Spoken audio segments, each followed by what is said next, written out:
Welcome to Native Talk Arizona, presented by Native Health and KRDP 90.7 FM. I'm host Lanasha Puwadi. Later in the show, I'll chat with Daniel Vandever, award-winning author of the picture books Fall in Line, Holden, and Herizon. Jonathon Curry is the co-owner of Salt River Valley Farm. His passions are empowering indigenous seed keepers, strengthening traditional foodways, and the continued growth of autumn and peaposh crops and wild harvesting techniques. Hello, Jonathon, and welcome to our show. Sup, thank you. And before we get started, can you tell us a little bit about yourself, your journey, and your background? Yeah, Skukudnik Vasichamwi, Ani Anapchigik Jonathon Curry, Sapantat Kamnam Apam Vasich. Good evening, everyone. My name is Jonathon Curry. It's nice to meet all of you out there. I'm here tonight representing Salt River Valley Farm, a project my wife and I will be launching at the end of the year. We come from the Salt River Pima Maricopa Indian community, located in the Phoenix metropolitan area of southern Arizona. And we are a family of 5. We have 2 sons, a 4-year-old and a 2-year-old. And we also have a little girl who is 8 months. And we've been farming within our community at our half-acre home site since 2020. But the land has been farmed to some degree since tribal land allotment by the Dawes Act, which with our children will be 6 generations. My background is as a cultural practitioner and advisor, and I'm currently employed at an environmental planning firm as a tribal cultural specialist, advising on cultural resource management. But previously, I was employed with the Salt River Pima Maricopa Indian Community's Cultural Resources Department within their community garden program. And I've been involved in traditional farming to varying degrees from a very young age. Oh, wow. Thank you for sharing that, Jonathon. It's a pleasure to have you today. And to start off, can you tell us or give us an overview of the Salt River Valley Farm? Yeah, absolutely. The concept of Salt River Valley Farm was born from a previous project my wife and I began in 2020. It was called Vakav Oidak, which means Northern Harrier Farm. And the focus was growing traditional heirloom seeds and establishing a seed library, which was to be housed at our local tribal library. Unfortunately, the pandemic began and the shutdown followed, and we were left with an abundance of seed. We mostly gave our harvest and our seed away to family and friends, but we proved to ourselves we were capable. And so a few years later, we began dreaming up Salt River Valley Farm, and we'll be growing organic produce direct to our community members, and also to sell at market. And we'll be farming about 1/4 of an acre, while also focusing on teaching community members how to farm, whether that be to sustain themselves or for profit, and also focusing on teaching traditional wild food harvesting, utilizing the abundance of the highly nutritional foods offered by the Sonoran Desert, just as our ancestors have for millennia. Can you tell us about what programs are available? Well, currently we don't have any programs planned for the remainder of the year. We just wrapped a series of lectures, hands-on trainings, and cultural programs within the community just in the last few months. It was very busy and a lot of fun, but I view those opportunities as a type of pilot program, and it really was showing to me that there's an eagerness and a need within our community to strengthen our cultural practices and way of life. We hope to offer similar courses on a more consistent basis and at a larger scale next year, and we are currently working on developing a community food assessment which will determine the needs of our community and where our resources and time can best be suited to guarantee success. Do you use traditional farming methods? We utilize a number of traditional techniques while also incorporating traditional cultural and religious practices. In terms of agriculture, we implement a blend of modern and traditional techniques. It just depends on the situation and the goal.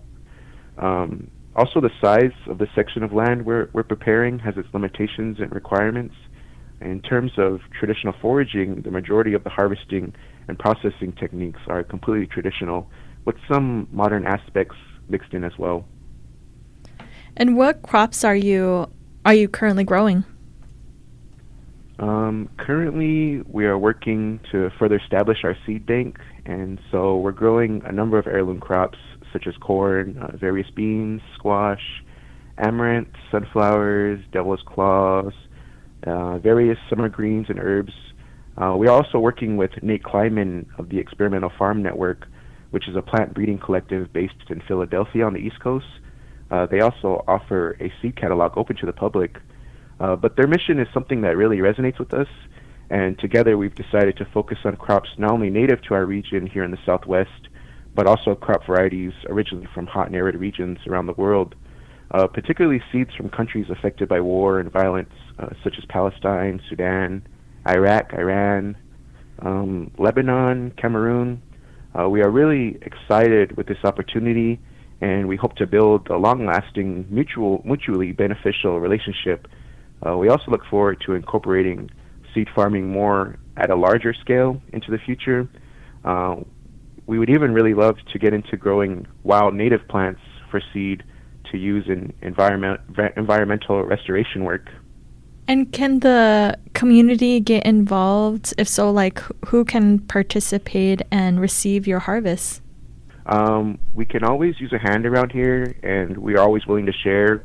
And soon we'll be at a local farmers market near you, so keep an eye out. And into the future, we'd like to offer our services to not only our own community members, but also peoples from various indigenous tribes, as well as incorporating all people of color. And I know earlier you mentioned that you kind of do an education portion of teaching others either how to farm or teaching wild food harvesting. Do you provide any cooking demonstration or information on how to use your harvest? We currently don't, but this is something we've thought about, especially if we decide to implement a community-supported agriculture program where we'd supply a weekly or biweekly subscription of food boxes during a season.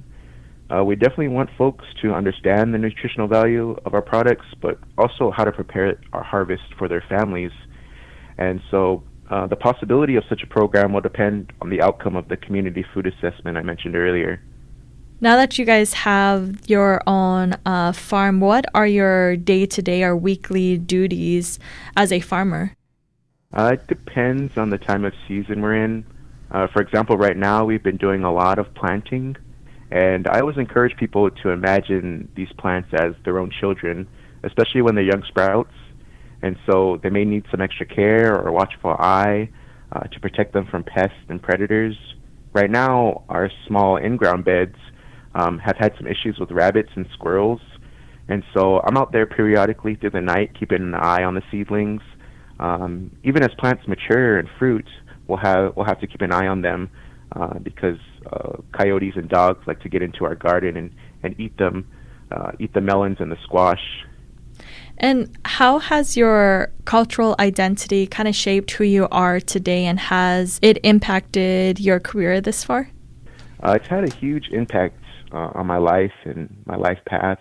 I want to be clear, I was never raised deeply entrenched in our cultural practices and history. These are things I sought out as an adult, and I feel deeply blessed to have made the friends I've made and worked with the elders who've generously shared their knowledge with me. Building a career around our shared cultural identity was never a goal. I just pursued what I was deeply passionate about, and it just so happens to be our culture and our history. And I guess that's what I'll share is whatever passion you have, whatever makes you happy, pursue that with 110% of your being, and the rest will work out. Like the old cliche says, it truly isn't a work when you're doing something you love.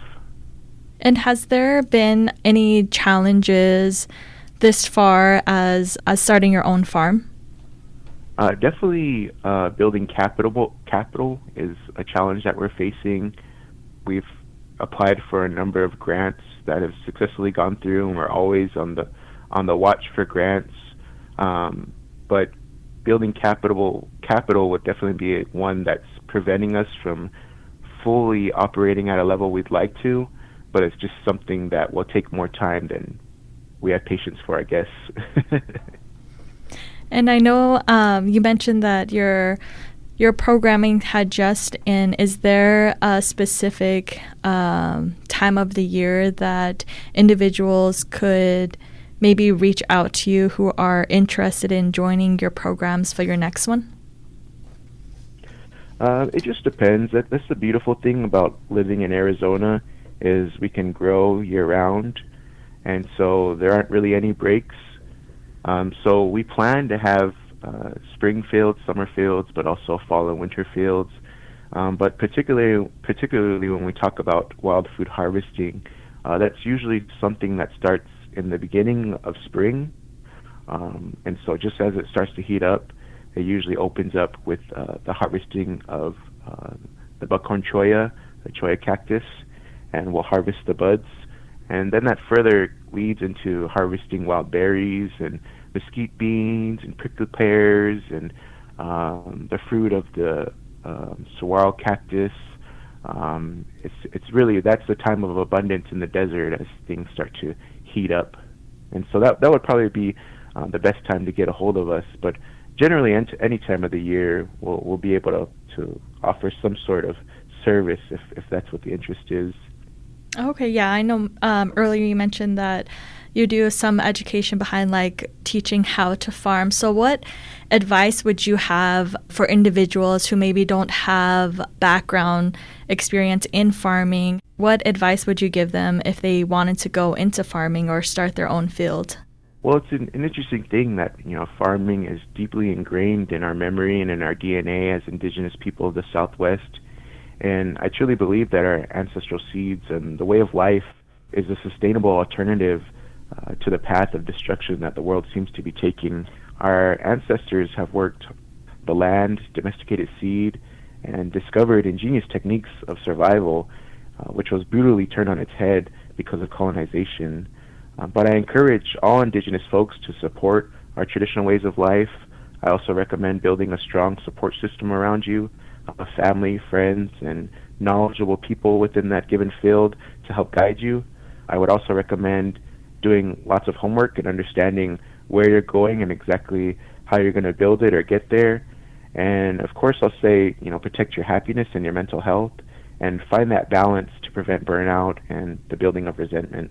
Oh, yes, definitely. Those are definitely key elements. And Jonathon, what would you consider to be one of your biggest accomplishments? Definitely the relationships I've gained pursuing agriculture, from my good friend Andrew Pedro, who taught me how to harvest saguaro fruit and taught me a lot of different things in regards to that, to my good friends at Hopi Tutskola Permaculture Institute, who allowed me to participate in their 2023 Land Steward Fellowship, which will be wrapping up soon. All of my fellow cohorts, which represent various Southwestern indigenous tribes, are truly awe-inspiring. They're awesome people. I hold them in high regard with deep admiration and respect.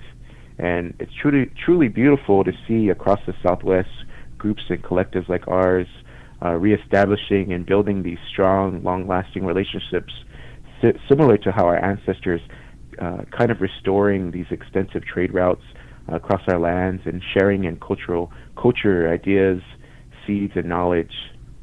How do you deal with unpredictability of weather and its impact on your farming operations? Yeah, that's the interesting thing about farming and agriculture is we can have a plan beforehand, but when it comes to rains or hail or anything like that, they have a mind of their own. And so it's just about mentally being prepared for those things. There's other things as well, like agricultural harvest insurance to cover those things that might be lost. But really, I would say it's that preemptive type of measures that to have beforehand in case things kind of turn south and being prepared for those things mentally, but also, having a plan A and B. Oh, yes. And so forth. And what are your most rewarding aspects of being a farmer? It would definitely be the harvest. I mean, putting all the work and time into making sure to have a successful harvest and caring for these plants and these seeds and just having the abundance that's given. It's truly a blessing. But also, I truly feel that, involving yourselves and these traditional ways of life in regards to ecological knowledge and land. It's truly therapeutic and healing, and a component of these things when we talk about mental health and physical health. It's definitely a component that attributes to that. But yeah, that's what I would say is being on the land and being able to have a bountiful harvest and truly enjoying these things. Do you have a favorite or memorable experience or a story from your time on your farm? Well, growing up, my great grandfather made it a point to involve our family in his fields, from the young to the old. He assigned them roles, and it was very much a family bonding activity. But he loved farming, and when he passed away in 2007, the loss of both him and my great grandmother left a huge hole within our family dynamic. And he would often grow anything really, and he could get his hands on, and he loved collecting seed. And when we first moved on to his former allotment where we live now, there was a ridiculous accumulation of what I call junk, and that collected over multiple generations. And we worked very hard to have all this stuff removed, but in one of those instances, we found a collection of large galvanized tins, and when we opened them, we found caches of my great-grandfather's seeds from previous harvests, as well as various seed packets that were unopened, different types of tempeh beans, lima beans, and all kinds of melons. It really felt like a sign that he was watching, encouraging us to pursue this path that we have in mind. But we're working hard to experiment with these seeds and see if we can bring them back to vitality. Oh yeah, that sounds like a great way. And you guys are continuing that tradition, as you mentioned, that 6 generations. But Jonathon, can you let us know how can our listeners find more information about Salt River Valley Farm, and how can they contact you if they have further questions? Instagram would probably be the site that's most updated. We also have a Facebook that we're working on to get up. It's up now, but there's not a lot of information or updates on there quite yet. We also have an email, saltrivervalleyfarm@gmail.com. But there are a few articles in our local Autumn Action newspaper here within the community that are available online as digital PDFs. And we also participated in a podcast with them a few years ago, and I thought it was really good. Also follow Hopi Tutsko Permaculture Institute as they post about their work and the work we've been participating in with them in regards to the Land Steward Fellowship. They offer quite a bit of training, and also the retreats we've been participating in for about a year now. Oh, wow, that's great. Well, I would like to thank you, Jonathon, for coming on air today to tell us about the amazing work you guys are doing at Salt River Valley Farm and kind of giving us a glimpse of all the programmings that you are hoping to start in. Awesome. Thank you. Coming up on Native Talk Arizona, I'll chat with award-winning author Daniel Vandever. Support for KRDP 90.7 FM comes in part from Native Health, with 2 locations in Phoenix, 4041 North Central Avenue, Building C, near the corner of Central Avenue and Indian School Road, and at 2423 West Dunlap Avenue. Native Health is also located in Mesa at 777 West Southern Avenue, near the corner of Southern Avenue and Extension Road. Native Health provides primary medical, dental, behavioral health, WIC, and wellness services for the urban Native American community. For more information, call 602-279-5262 or visit our webpage at nativehealthphoenix.org.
Welcome back to Native Talk Arizona, presented by Native Health and KRDP 90.7 FM. I'm host Lanasha Pawadi.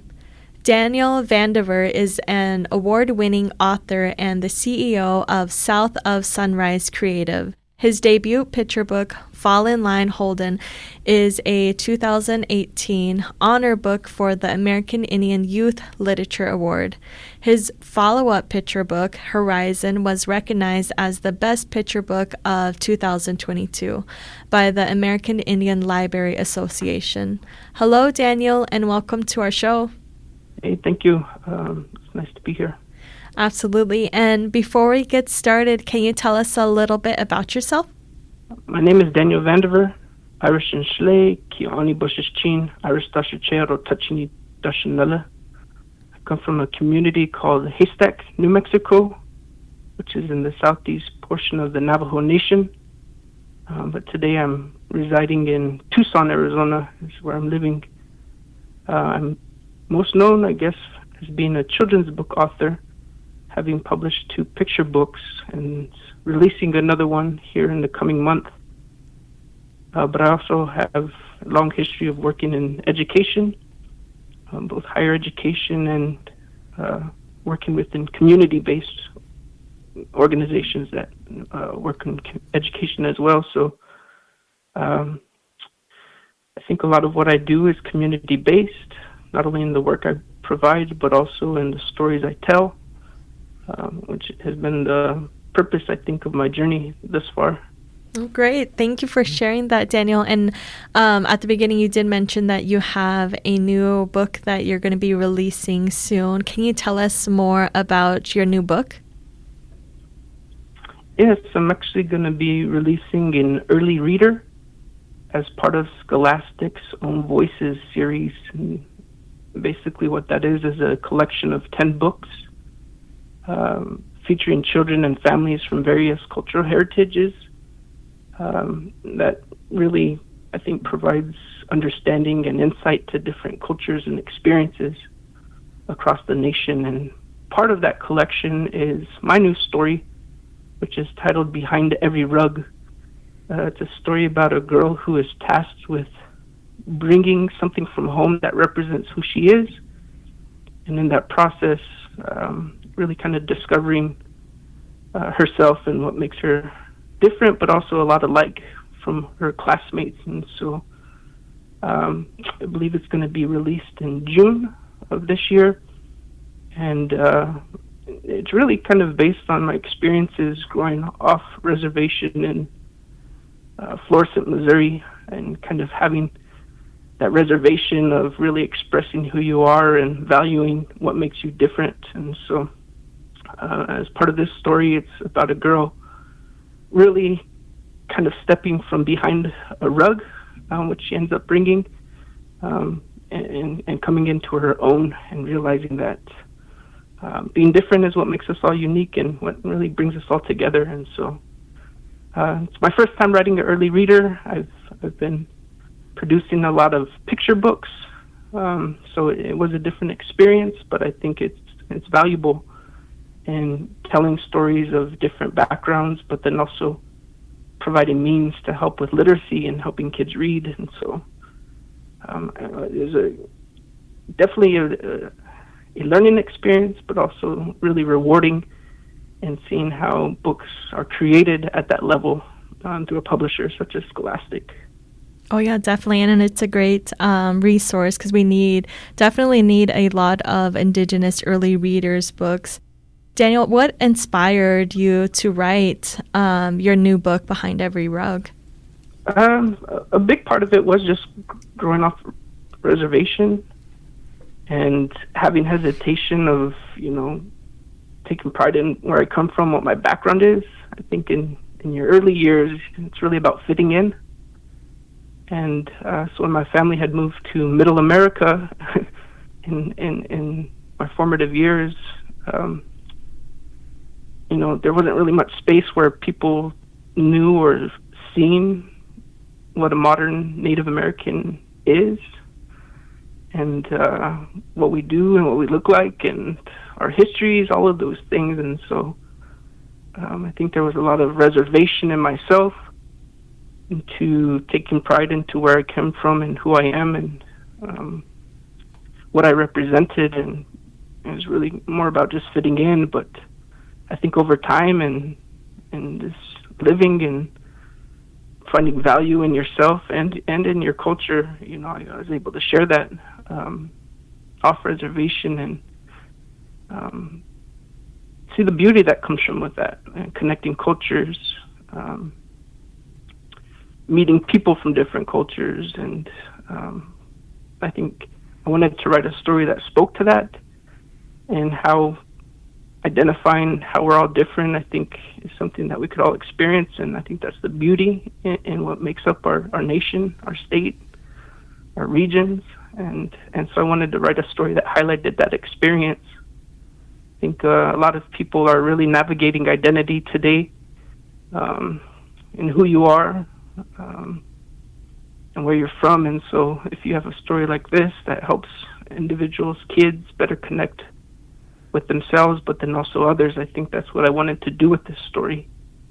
And because I think we have a lot of beauty to offer the world, and the more we share, the more we connect, the more we grow collectively.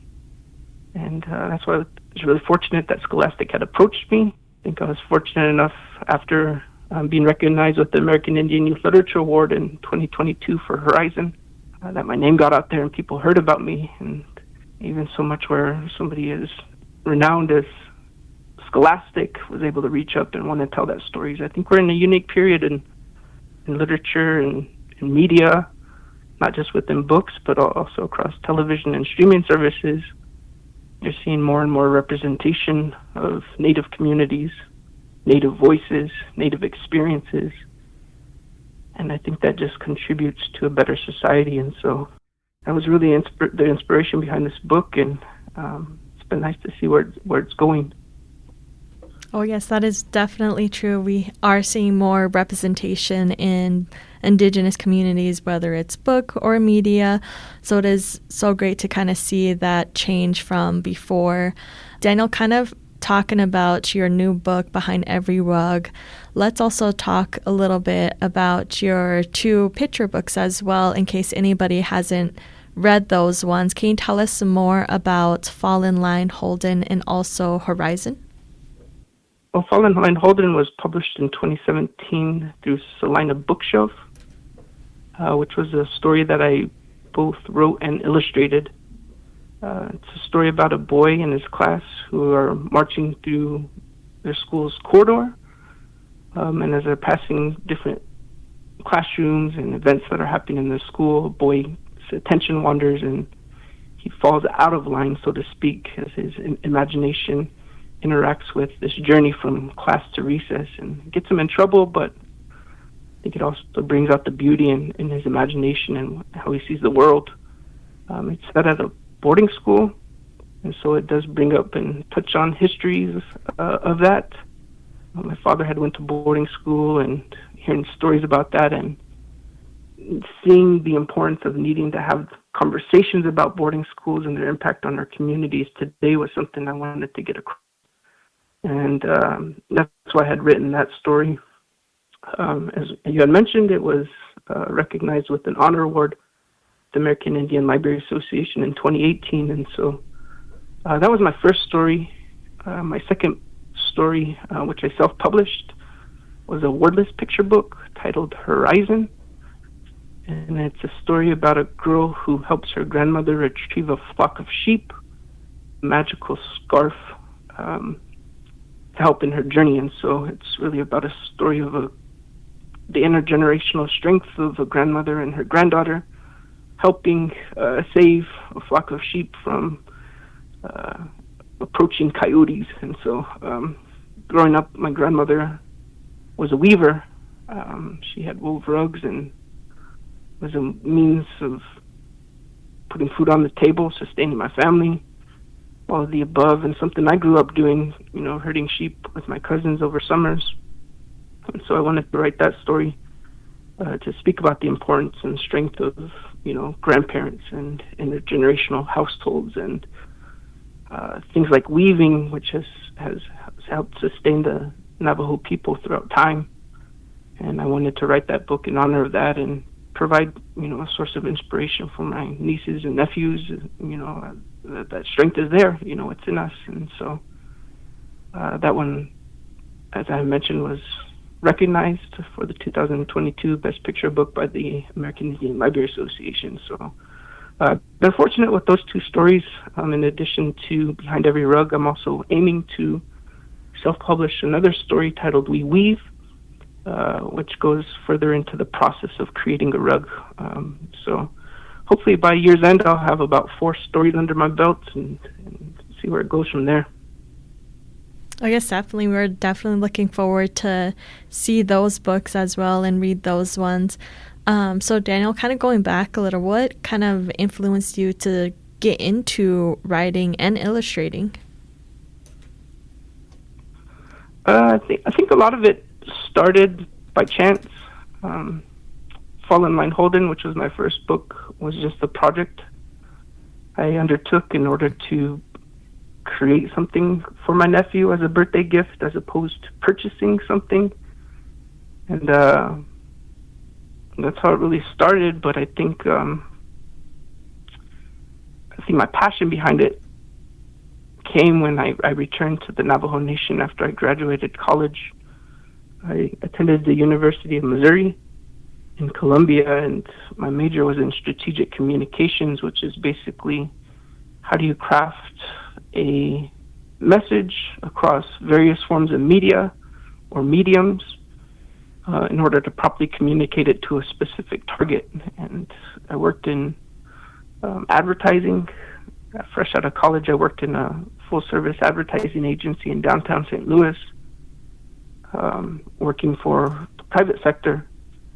But when I had returned home, I worked for the Navajo Nation and the Navajo Technical University, which is one of the 2 tribal colleges of the Navajo Nation.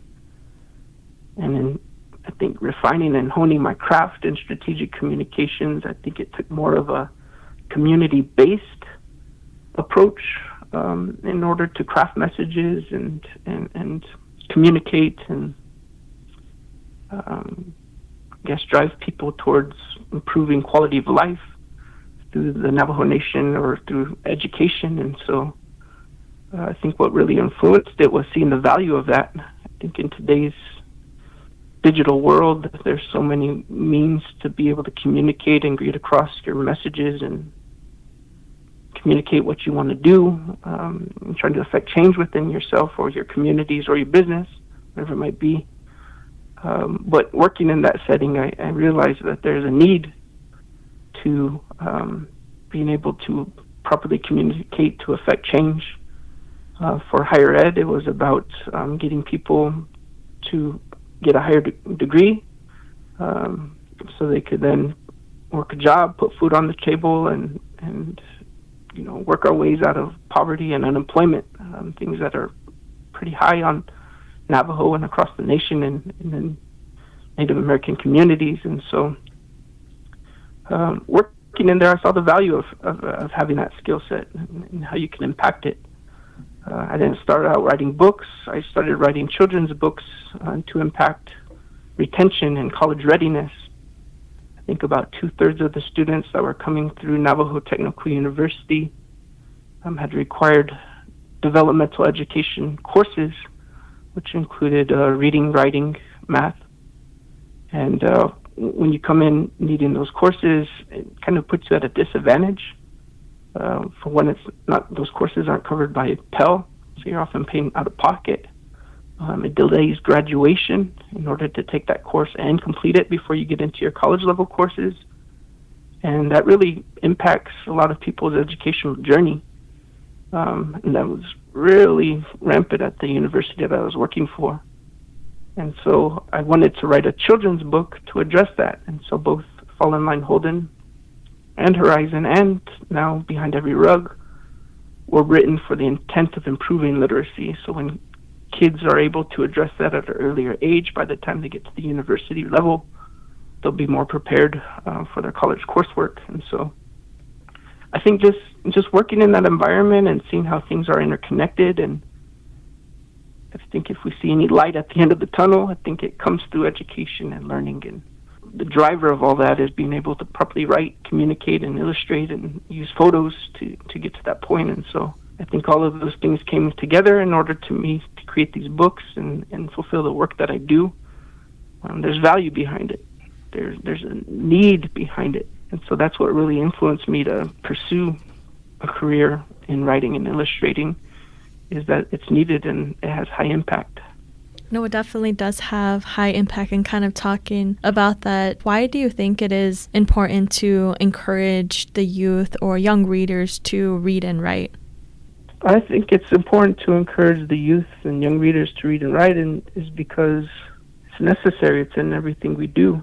I think even in sharing a lot of the beauty of our culture and our upbringing and our way of life and way of knowing, if you're wanting to engage with larger society and larger communities, make a larger impact on the world, I think you have to have those as, foundational skills in order to properly communicate with others. Now we're now in a global society, and I think in order to do that, you have to have those types of skill sets. But I think those are skills that carry you throughout your entire life. It doesn't end or begin and end with school. It doesn't begin and end with your job. It's something that you're constantly, investing in and pushing forth. And so I think everyone has a voice, and being able to read and write helps amplify that voice. So you're able to connect and communicate with larger society. Or even, really understanding your own voice helps kind of organize your thoughts and who you are, helps frame yourself perhaps in the home or within your own community as well. So I think reading and writing is a foundational skill that I think will take you far in life, but also help you better understand yourself. And so it is kind of disheartening in certain communities of color that literacy rates are lagging in a lot of aspects. That's why I think we need to, as a community, as a town, as a nation, invest back into that. I think if change is going to happen for the better of all of us, on the individual level, on the household level, on the community level, and the nation level, it starts with reading and writing. And so I think it's why I do a lot of the work I do, and just going out to schools and giving readings and presentations. And hopefully if I could communicate to the youth that if I can do it, you can too. Be something that motivates our youth. And a lot of them are doing it anyways, maybe writing music, if not being engaged necessarily within the classroom, writing music, telling stories, journaling, gaming in a sense. You're also telling narratives. I think that the youth are already doing it. It's just making and tying it all together so it's done in an interesting way that keeps them motivated and moving forward. And what advice would you have for either the youth or just anybody who is thinking about becoming a writer or an illustrator themselves? My advice is to not be so narrow in your definition of what a writer or illustrator is.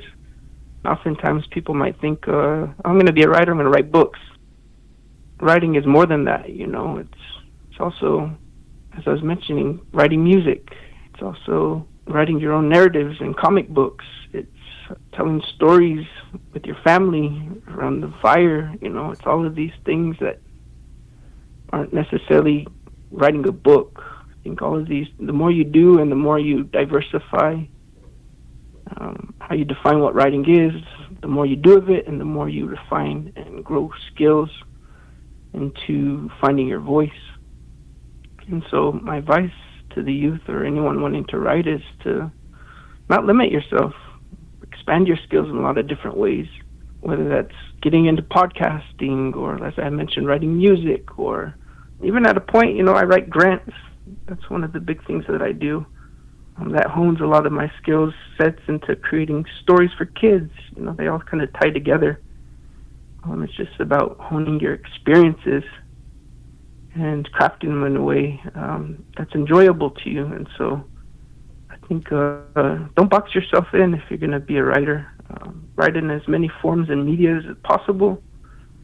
The more you diversify the more you add to what you create, it makes for a more holistic, well-balanced type of writing style than something that's kind of chiseled away at one form. Anyone can do it, I think it's just finding your passion and then running with it. And Daniel, how has your cultural identity shaped who you are today, and has it impacted your career journey this far? I think my cultural identity is kind of hard to separate just from my regular identity. As I have mentioned, I'm Irish. I introduced that I'm half Irish and half Navajo, so that's a big part of my identity. But I also grew up in Missouri, spent a summer overseas in Germany with my brother. I think my identity has been impacted by various cultures and interactions with different communities and space that has helped me kind of find value in those things that are close to home, such as growing up around rug weavers or herding sheep, or having a grandfather who's a code talker, Navajo code talker, but then also being able to share that with the world and see that value in how to properly express how that's impacted on a larger scale. And that's really helped shape how I write. I try to tell simple narratives, but attach those narratives to larger themes that I think need to be discussed. Fall in Line Holden is about class who marches single file line throughout their school, but how to creatively draw parallels to boarding school and connecting those histories together. Herizon is a story about a girl who is tasked with helping her grandmother retrieve a flock of sheep in a wordless book, but also ties in and draws attention to things like MMIW and voice within families and households, particularly wanting to encourage female empowerment, in today's society. That's just kind of how I see all of those things shaping, is that I think it's helped shape my career in finding value in what's close to home, but then also being able to share that with larger society and larger communities and people of different backgrounds. And so I've been fortunate to have been moved around. I think there's privilege to that, and not everyone gets to experience, but I think part of my identity has helped bridge a lot of this understanding and hopefully empathy within communities in the stories I tell. And what do you consider to be one of your biggest accomplishments? Well, I think the biggest accomplishment for sure has been being awarded the Best Picture Book with my self-published book, Herizon, in 2022. I think the American Indian Library Association had mentioned that there was over 100 manuscripts received for that 2-year period. And out of all those books, mine was selected, and that was really humbling. It was a nice honor. But I also think it spoke to the experience and decision I made in self-publishing. Before settling on the decision to self-publish, I did approach different publishers about publishing it and getting the story out there. But a big part of the feedback was we need to see words in here.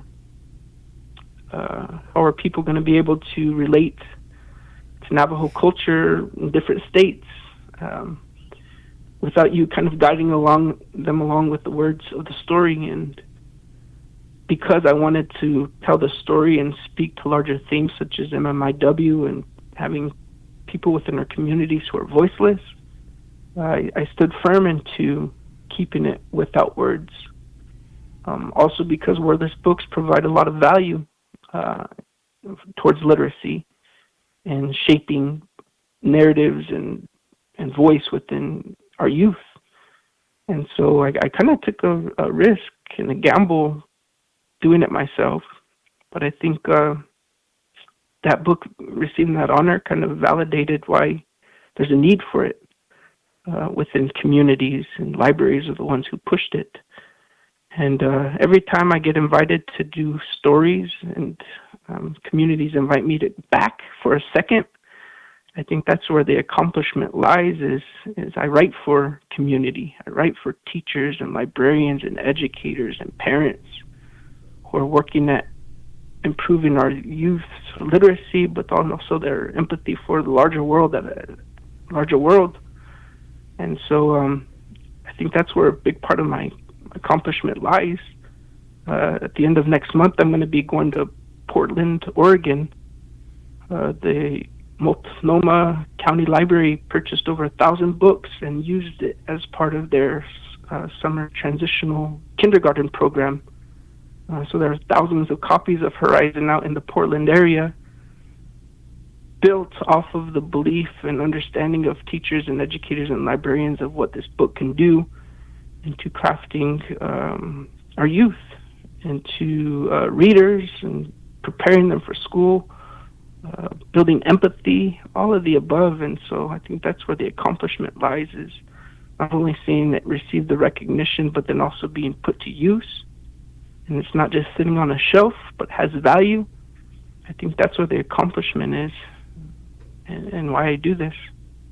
Oh, yes, definitely. No, I think it is really unique. I love how you created your Herizon book, and we actually are using that a part of our Indigenous Young Chefs in the Kitchen program this summer as well.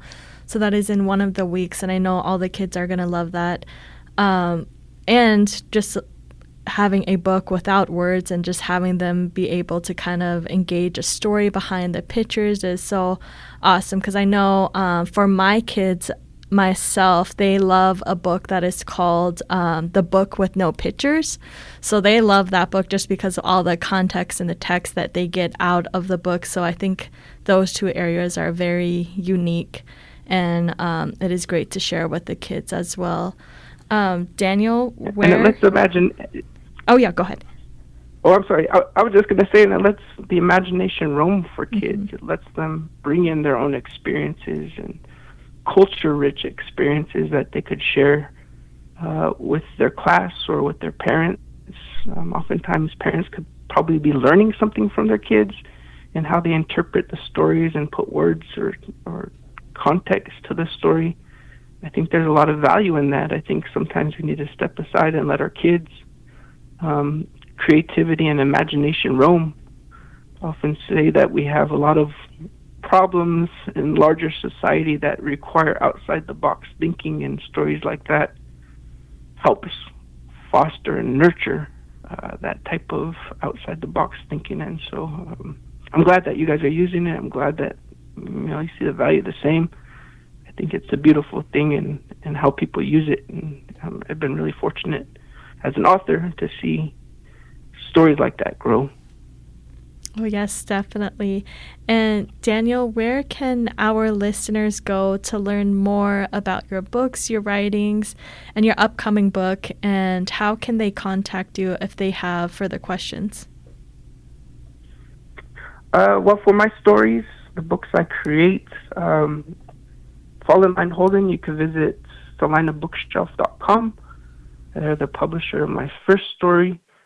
They should have everything Fall in Line Holden.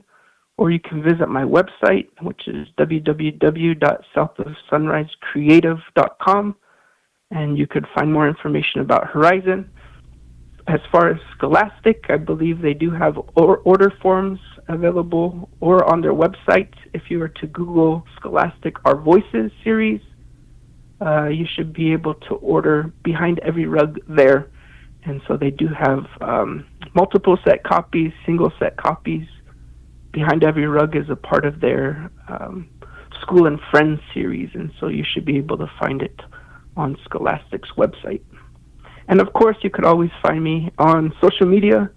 I'm on Facebook, I'm on Instagram, Twitter or X, and TikTok even. So just be on the lookout for me, and we could connect in one way or another.